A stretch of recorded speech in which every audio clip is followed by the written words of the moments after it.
اور وہ سوال کیا تھا؟ وہ تھا تقدیر کے متعلق،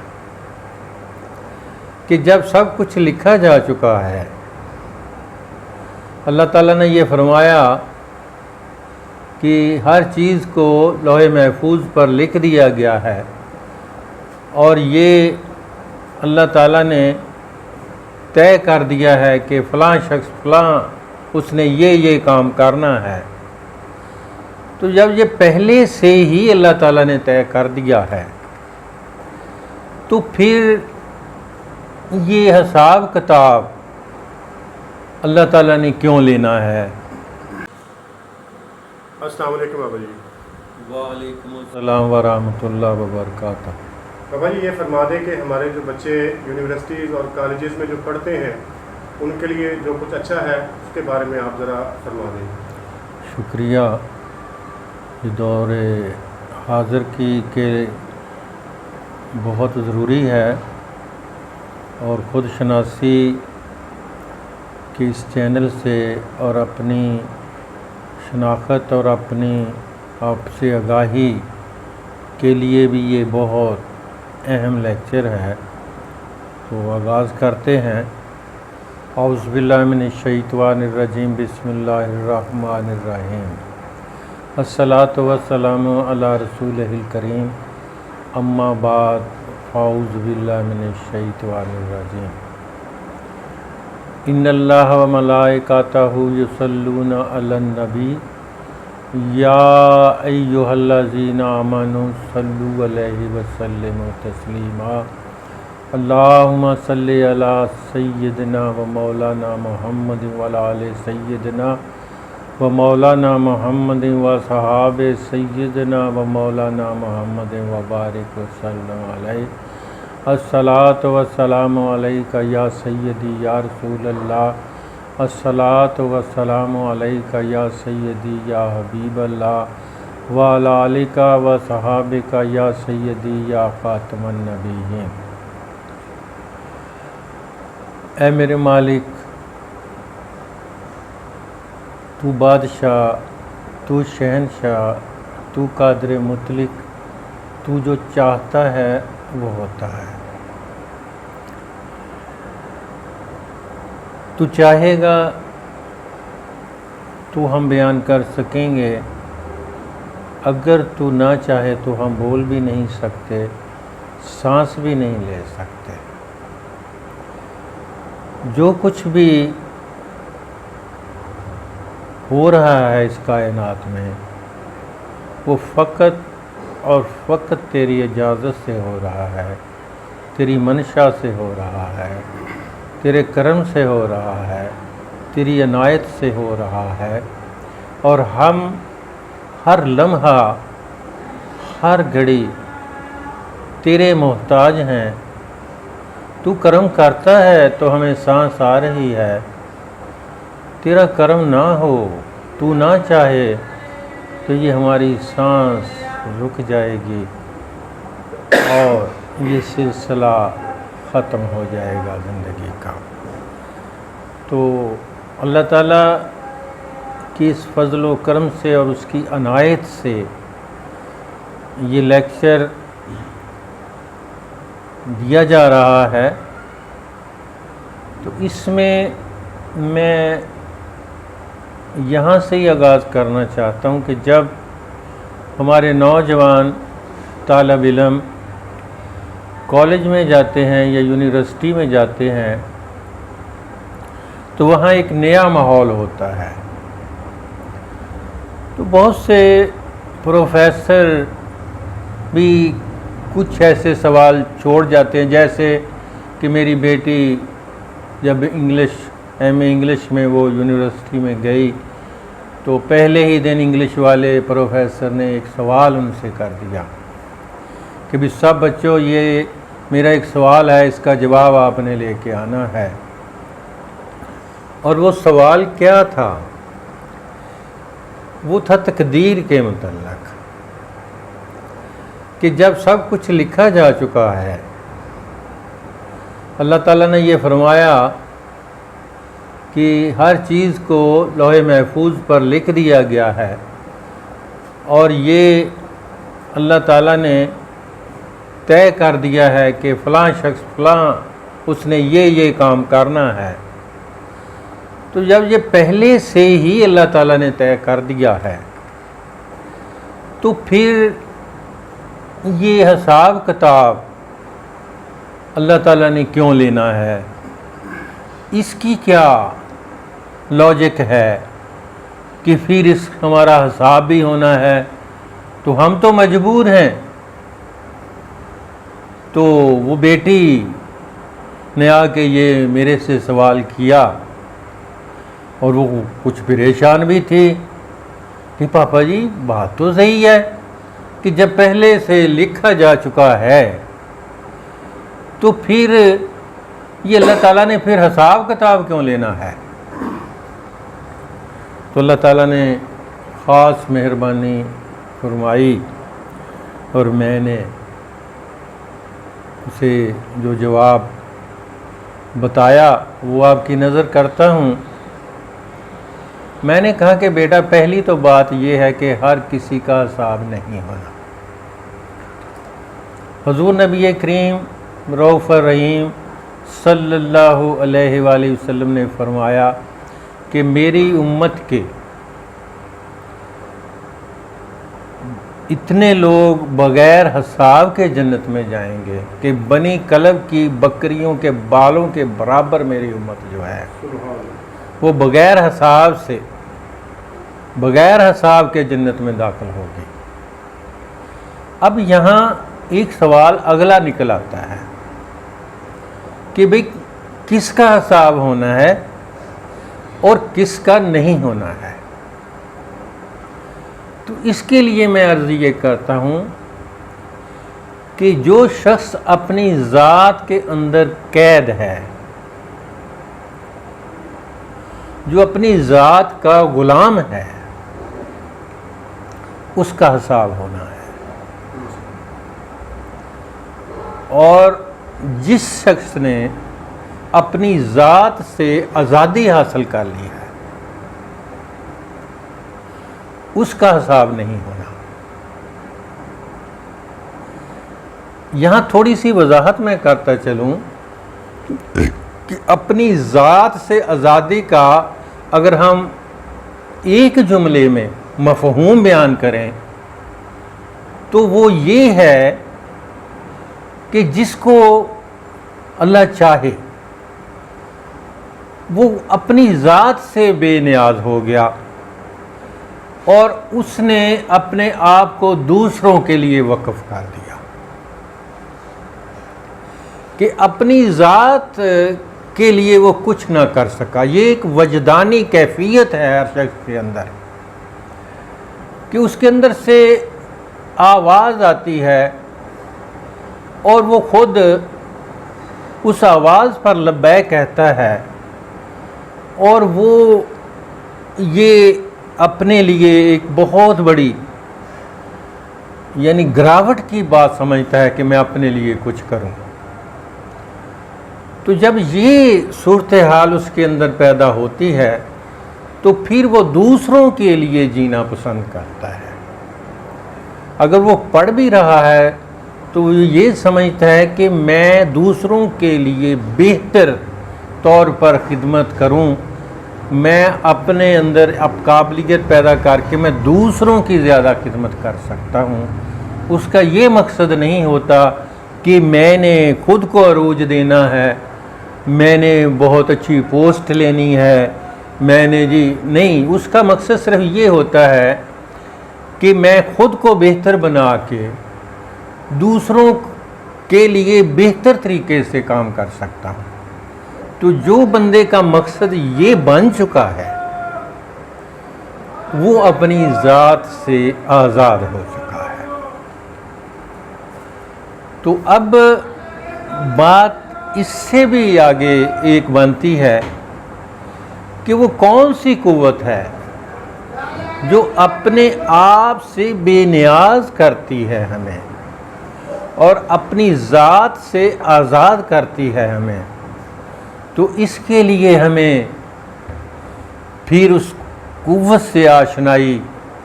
حاصل کرنا ضروری ہے، اور وہ قوت ہے قوت عشق۔ تو اس کے لیے میں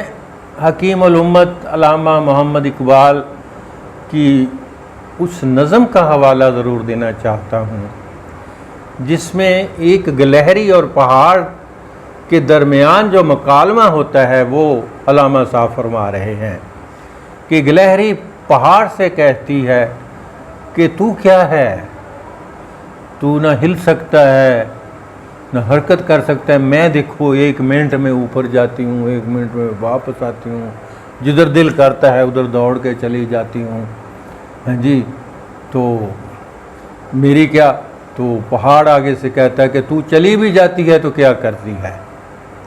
تو آگے اوپر آ جائے تو پھر کیا ہوتا ہے، تو نیچے چلی جائے تو پھر کیا ہوتا ہے، میں نے تو زمین کو تھاما ہوا ہے، اگر میں نہ ہوں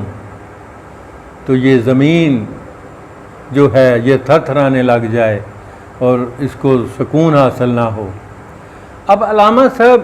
ان دونوں کے مکالمے سے ہمیں یہ بتانا چاہتے ہیں کہ یہ اپنی ذات کے اندر قید ہیں، کہ پہاڑ یہ سمجھ رہا ہے کہ میں بہت بڑا ہوں، میں یہ کام کر رہا ہوں، اور گلہری اپنی ذات کے اندر یہ سمجھ رہی ہے، تو وہ اپنی بات کر رہی ہے۔ تو کائنات کی ہر چیز جو ہے وہ اپنی ذات کے اندر قید ہے، اور وہ یہی یعنی اس کے اندر ہے کہ میرے جیسا کوئی نہیں ہے۔ تو جب خود شناسی میں انسان اپنی حقیقت کو سمجھتا ہے اور پھر قوت عشق اس کے اندر بیدار ہوتی ہے، تو پھر وہ اس کو اپنی ذات سے بے نیاز کر دیتی ہے، کہ جب نوجوان سن بلوغت کو پہنچتے ہیں تو عشق مجازی جو ہے اس کے اندر کار فرما ہو جاتا ہے، اور اس کو جو دوسری صنف ہے اس کے اندر جاذبیت پیدا ہو جاتی ہے، اور وہ عشق اسے مجبور کرتا ہے کہ وہ اتنا اس کو اچھا اس کو دکھائی دیتی ہے کہ وہ اپنی ذات کو بھی بھول جاتا ہے۔ یہ ہے اس کا مجازی ایک رنگ۔ اسی لیے اللہ تعالیٰ نے ہم پر یہ پابندیاں لگائیں کہ جب جوان ہو جائیں تو بچے پردہ کریں اور وہ ایک دوسرے کے ساتھ آزادانہ طور پر تعلقات یا ملے نہیں، کیونکہ ان کے اندر جو مجازی عشق ہے وہ پیدا ہو چکا ہے۔ تو مجازی عشق نے کیا کرنا ہے کہ آپ پر غلبہ حاصل کر کے تو آپ کو مجاز کی طرف لے جائے گا، کہ آپ اپنی خواہشات کی پیروی کرنے لگ جائیں گے، اور وہ آپ کو اپنی ذات کا اور غلام بنا دے گا۔ تو اللہ تعالیٰ چاہتے تھے کہ اس وقت ان کو پردے میں یا یہ ان پر پابندی لگا دی جائے، جب یہ میچور ہو جائیں، انہیں میں اتنی سمجھ دے دوں، ان کو اپنی قوتوں پر کنٹرول حاصل ہو جائے، اور تو پھر یہ یعنی اپنی قوتوں کا صحیح استعمال اور اپنے فیصلوں کا صحیح استعمال کر سکیں۔ تو اسی لیے یعنی اس قوت کو اللہ تعالیٰ نے بے لگام ہونے سے بچانے کے لیے یہ پردے کا اور یہ پابندیوں کا جب بالغ ہوتا ہے تو اللہ تعالیٰ نے یہ پابندیاں ہمارے لیے لگائیں۔ تو حضرات گرامی القدر، اب پھر ہم آتے ہیں اس سوال کی طرف کہ اپنی بیٹی کو جب میں نے یہ بات کہی کہ بیٹا جو اپنی ذات کا غلام ہے اس کا حساب ہوگا، اور جو اپنی ذات سے آزاد ہو چکا ہے، اس نے اپنی ذات کے لیے کچھ کرنا چھوڑ دیا ہے، اس نے دوسرے لوگوں کے لیے وہ وقف کر دیا ہے، ان کا حساب نہیں ہونا۔ اور یہاں ہی یہی اسلام کا بنیادی وصف ہے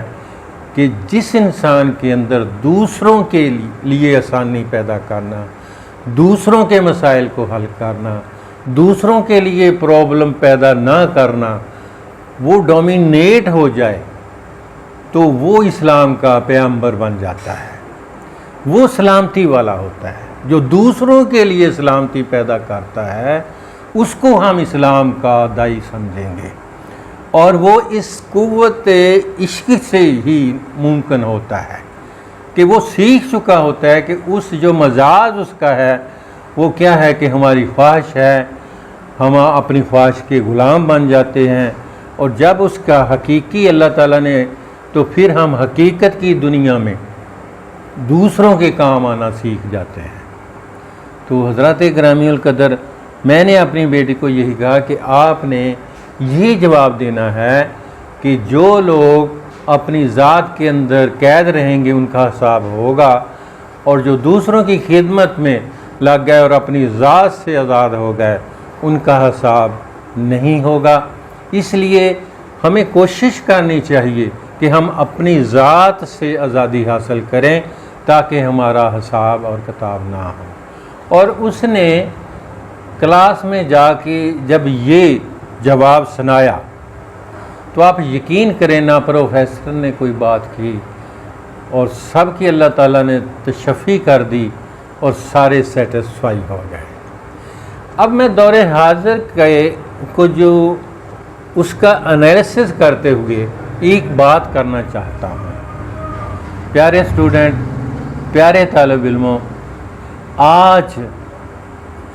ہر طالب علم اپنے ملک کے لیے سوچ رہا ہے کہ میرا ملک کہاں کھڑا ہے، اور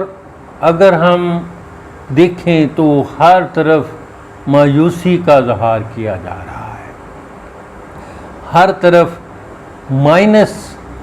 جذبوں کا اظہار کیا جا رہا ہے، اور اسی ماحول نے پورے ملک کو اپنی لپیٹ میں لے رکھا ہے۔ حضرات گرامی القدر، میں کچھ حقیقت پسندانہ انالیسز اس کا آپ کی نظر کرنا چاہتا ہوں۔ اس کے لیے میں ایک مثال تاریخ سے لیتا ہوں کہ حضرت علی رضی اللہ تعالیٰ عنہ سے سوال کیا گیا کہ مولا علی، جب آپ اہل تھے تو آپ نے کوشش کیوں نہیں کی کہ میں خلافت حاصل کر لوں؟ تو حضرت علی فرمانے لگے، قریب ایک جوتا ٹوٹا ہوا پڑا تھا، پولا، تو اس کو اٹھا کر آپ فرمانے لگے کہ میرے نزدیک جو دنیا کی بادشاہت ہے یا حکمرانی ہے اس کی ویلیو اس پولے کے بھی برابر نہیں ہے، تو میں اس کے لیے کیا کوشش کرتا۔ دوسری طرف انہوں نے یہ بھی پیغام دیا کہ یہ سارا کچھ ہم اسلام کے لیے کر سکتے ہیں، کہ جب انہوں نے اپنی روحانی بصیرت سے دیکھا جو حالات تھے اس وقت، تو انہوں نے یہ چیز دیکھ لی کہ حضرت ابوبکر صدیق کا خلافت پر فائز ہونا میرے سے بہتر ہے، تو انہوں نے اس کو لبیک کہا۔ یہ اگر ہم اسلام کے تناظر میں دیکھیں، یہ خلیفہ بننے سے بڑا کام تھا۔ اگر وہ خود خلیفہ بنتے تو اتنی اسلام مضبوط نہ ہوتا۔ جو انہوں نے یعنی ان کو تسلیم کر کے اور انہوں نے حالات کا جائزہ لے کر دیکھا کہ حضرت ابوبکر صدیق کا خلافت پر فائز ہونا میرے لیے کوئی اس میں اعتراض نہیں ہے، تو دیکھیں ان کا ظرف، اور اسلام کے لیے انہوں نے یہ یعنی ان کا اتنا بڑا اقدام جو تھا، اس نے اسلام کو بچایا، اس نے اسلام کو تقویت دی۔ اور اسی طرح بعد میں جو بھی خلافت کا دور ہے تو مولا علی نے کہیں بھی اختلاف نہیں کیا کہ اقتدار پر آ جانا ان کے نزدیک یا اقتدار پر نہ آنا، وہ حقیقت کی دنیا میں جب وہ دیکھتے تھے وہ برابر تھا، اور بلکہ ان کا آنا اس سے بہتر تھا، تو ان کے ساتھ ہو کر پھر اس کو مضبوط کیا، اسلامی نظام کو۔ دیکھیں، جب تک ہم قربانی دینا نہیں سیکھتے اسلام زندہ نہیں ہو سکتا۔ علامہ صاحب نے کیا خوب فرمایا ہے، اسلام زندہ ہوتا ہے ہر کربلا کے بعد،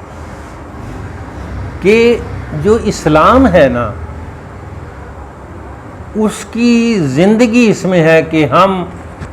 اپنی قربانی کتنی دے سکتے ہیں، کتنی اپنی انا کی قربانی دے سکتے ہیں، کتنی اپنی جان کی قربانی دے سکتے ہیں، کتنی اپنی مال کی قربانی دے سکتے ہیں۔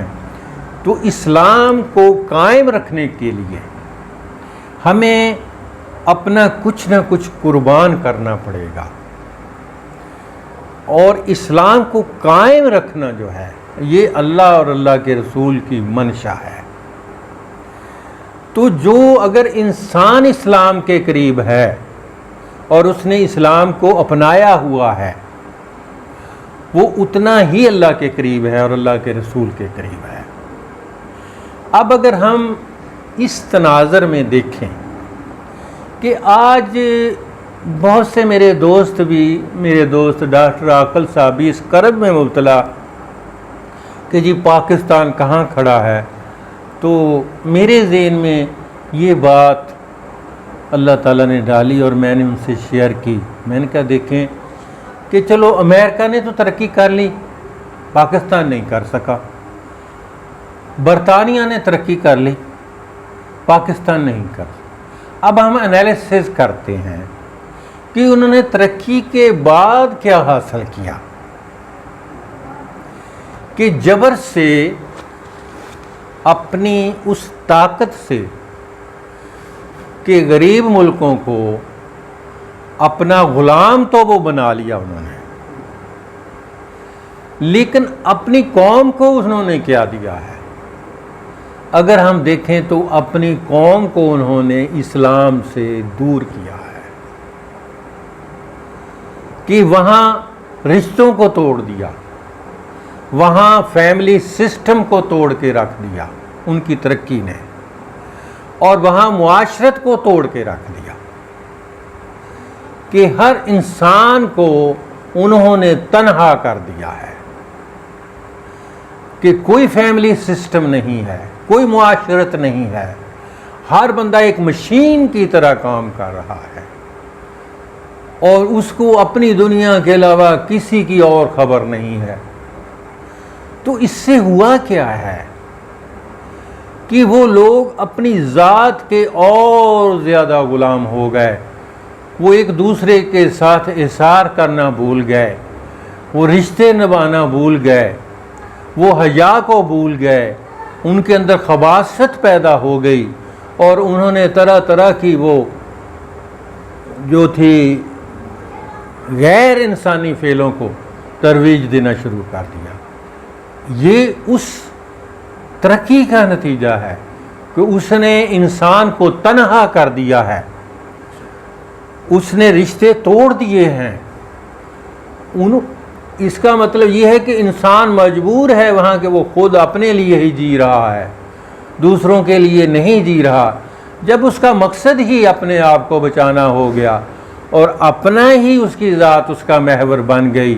تو وہاں سے اسلام ختم ہو گیا، سلامتی ختم ہو گئی۔ آپ امریکہ میں جائیں، میرا دوست بھی گیا، آسٹریلیا میں روزے رکھنے گیا، روزے اس نے رکھے، روزے رکھ کے جب وہ واپس پاکستان میں آتا ہے تو برملا یہ کہتا ہے کہ مجھے ایسے محسوس ہوا جیسے زندگی مل گئی۔ بھئی انسانوں کے تعلق سے زندگی ہے۔ اگر ہمارے درمیان باہمی تعلقات آئیڈیل نہیں ہیں، اگر ہمارے درمیان اخلاقیات نہیں ہیں، ہمارے اندر وہ معاشرت نہیں ہے، ہمارے اندر وہ رشتوں کی قدر نہیں ہے، جس نے اسلام کی پرورش کرنی ہے، تو پھر ہم اسلام سے دور ہو جائیں گے اور ہماری زندگیاں ویران ہو جائیں گی۔ تو اسی طرح ایک میرے دوست ڈاکٹر آرمی میں تھے، ان کی ڈیوٹی لگی ساؤتھ افریقہ میں، تو ادھر سے وہ واپس آئے تو برملا انہوں نے فرمایا کہ یار پاکستان جیسا ملک نہیں ہے۔ اب یہاں ایک سوال پیدا ہوتا ہے کہ اس حالت میں بھی پاکستان جیسا کوئی نہیں ہے، ٹھیک ہے نا؟ تو اس کا جواب میں یہ دے رہا ہوں کہ اگر ہمارے اس طرح ترقی ہو جاتی تو ہم بھی اس جیسے ہو جاتے۔ کیا فائدہ تھا اس ترقی کا اگر ہم اسلام سے دور ہو جاتے؟ تو اگر ہم اپنی ذات میں قید ہو جاتے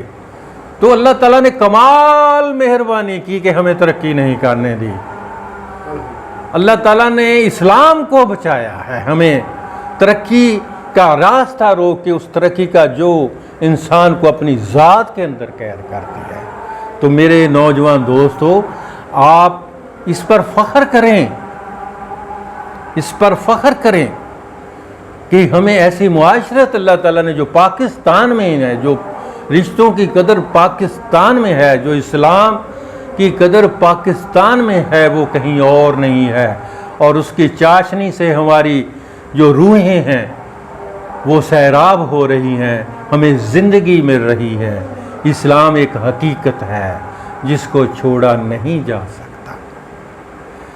تو دوسری بات یہ کہ جو ہمارے مسائل ہیں وہ ٹھیک ہے، ہم اجتماعی طور پر اس کے قصوروار ہیں، لیکن آپ یہ بھی آپ کی نظروں سے گزرا ہوگا کہ جب ہمیں اللہ تعالیٰ کوئی کامیابی عطا کرتا ہے من حیث القوم، تو پوری دنیا میں ہلچل مچ جاتی ہے اور پلاننگ شروع ہو جاتی ہے کہ ان کو کسی طرح روکا جائے۔ یہ ان کو خطرہ لاحق ہونا شروع ہو جاتا ہے، اور وہ پھر ہمارے اندر سے ہی لوگوں کو کارآمد اپنے اعلی کار بنا کر تو اپنی سازشوں کو کامیاب کرنے کی کوشش کرتے ہیں۔ لیکن اس سے بھی آپ دل برداشتہ نہ ہوں، اس سے بھی آپ کیوں کہ اگر ہم اپنے اصلاح کی طرف دیکھیں تو اس وقت تو امریکہ نہیں تھا یار، اس وقت تو برطانیہ نہیں تھا جب خلافت کا دور تھا، تو اس وقت ہم نے اپنے ہی محسنوں کو کیوں سولی پر چڑھا دیا؟ خود کیوں قتل کر دیا؟ کیوں اپنے نظام کو؟ اس سے یہی ہوا کہ جنہوں نے اقتدار کو مقدم سمجھا، جنہوں نے اپنے آپ کو مقدم سنا، وہ اسلام کی قدر نہ کر سکے، انہوں نے تہ و بالا کیا اسلام کو۔ لیکن یاد رکھیں کہ جب تک اسلام کے پیروکار موجود ہیں دنیا میں، یہ دنیا قائم ہے۔ جب یہ نہیں رہیں گے تو یہ دنیا بھی نہیں رہے گی۔ وما علینا الا البلاغ المبین۔